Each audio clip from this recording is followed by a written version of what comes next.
Her mother-in-law cut her beautiful hair to prevent her from participating in the royal competition, but the rich prince preferred her bald head. The years went by, and Samantha became a young woman of 25 years of dazzling beauty. Even dressed in hair and covered in the dust of work, she unleashed a grace that no one could ignore. In the village of Zigroko, they only talked about her, which fed Inez's devouring jealousy, now 20 years old. Inez, who could do nothing with her hands, spent her days belittling Samantha, trying to break her mind with constant mockery of her servant's condition. One morning, the silence of the village of Zigroko was broken by the powerful voice of the public shouter. The palace was organizing a royal dance. Prince Enzo, son of the king, was looking for a wife, and all the young single girls were invited to the event. For Samantha, it was as if a spark was igniting in the darkness.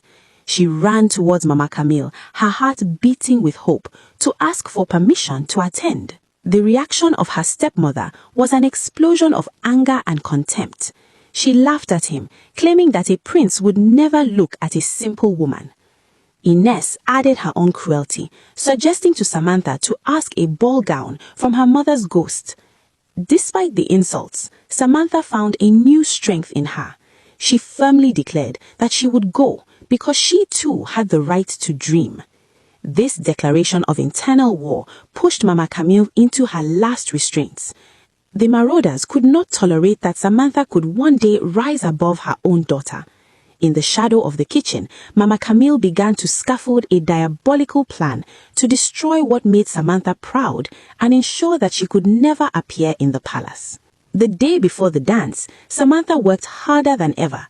She hoped that her obedience would eventually appease Mama Camille. She washed, swept, and cooked until exhaustion. When night fell, she collapsed on her little bed, falling into a deep sleep, overwhelmed by dreams of music and silk robes. She did not feel the door of her room slowly open. Mama Camille entered, an evil glow in her eyes, holding a pair of seamstress scissors in her hand. In a dead silence, Mama Camille approached. She grabbed Samantha's magnificent braids and began her work of destruction. Snip, snip, snip. The strands of black hair, symbol of Samantha's legacy, fell one after the other on the dusty floor. In a few minutes, the young woman's head was completely shaved off. Mama Camille left the room laughing softly, leaving behind a devastated Samantha without her even knowing it. In the morning, the Samantha's cry tore the silence of the house.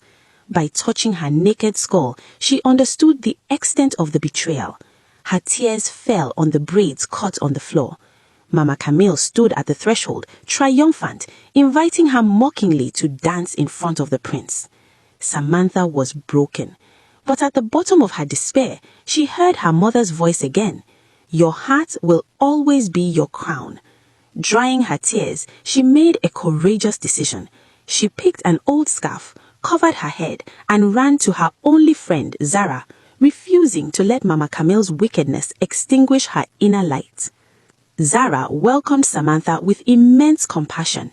Discovering the fate reserved for her friend, she did not linger on the sadness, but took to action.